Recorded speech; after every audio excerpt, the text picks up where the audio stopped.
अपनी इस संविधान सभा में आज तारीख 26 नवंबर 1949 ईस्वी को एतद द्वारा इस संविधान को अंगीकृत, अधिनियमित और आत्मार्पित करते हैं।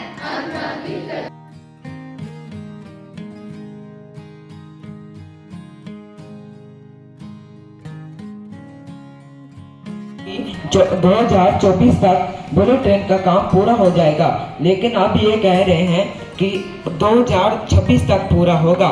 लेकिन क्यों? ज्यादातर लोग रेल का उपयोग करते हैं तो वह टिकट नहीं लेते। आपके रेल मंत्रालय ने इस विषय पर क्या कार्रवाई की? ट्रेन के जो एक्सीडेंट होते हैं उसके लिए आप क्या कर रहे हैं? लोगों की सुरक्षा के लिए आपने क्या कदम उठाए? गाँव की सुरक्षा कर पाएंगे? क्या पाकिस्तान और चीन जैसे देश जिसमें से हमारी जो सीमाएं जुड़ती हैं, जिनको हम LOC और LAC के नाम से जानते हैं, क्या वो सीमाएं सुरक्षित हैं? यदि हाँ तो कैसे? महोदया, मैं मेरे मित्र के प्रश्नों के उत्तर देने की अनुमति चाहता हूँ। अनुमति है। तो जैसा कि मेरे मित्र ने सबसे पहला प्रश्न मुझसे पूछा कि हमारी सरकार द्वारा जो अग्निपथ योजना चलाई गई है, क्या वो देश के युवाओं का भविष्य सुरक्षित करती है? तो मेरे मित्र को ये जानकर बहुत दुख होगा कि ये जो स्कीम हमारी सरकार द्वारा चलाई गई है, ये हमारे युवाओं का भविष्य सुरक्षित करती है। यदि इन्हें इनके उदाहरण चाहिए तो मैं इन्हें बता दूं कि जब एक अग्निवीर का 4 साल का कार्यकाल पूरा होगा तो उसमें से 25% जो हमारे अग्निवीर होंगे उन्हें भारतीय सेना में परमानेंट कर लिया जाएगा, जबकि जो हमारे 75% हमारे अग्निवीर होंगे उन्हें भी विभिन्न क्षेत्रों में वरीयता दी जाएगी।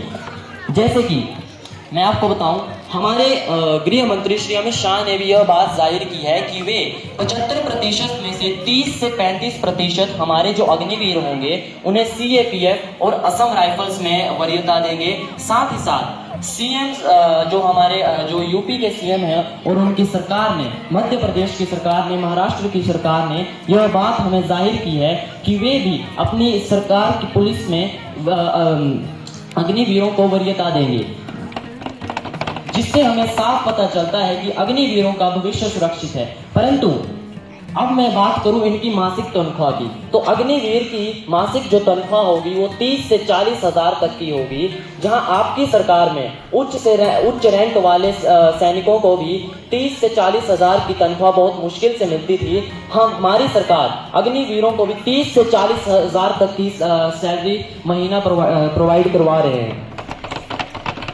और जब उनका 4 साल का कार्यकाल पूरा होगा तो उन्हें 48 लाख का बीमा कवर भी दिया जाएगा, और साथ ही साथ 4 साल के बाद उनका जो बैंक बैलेंस होगा वो भी लगभग 12 से 12.5 लाख तक का होगा, ताकि वो अपने आने वाले भविष्य को सुरक्षित कर सके, कि अपना बिजनेस खोल सके।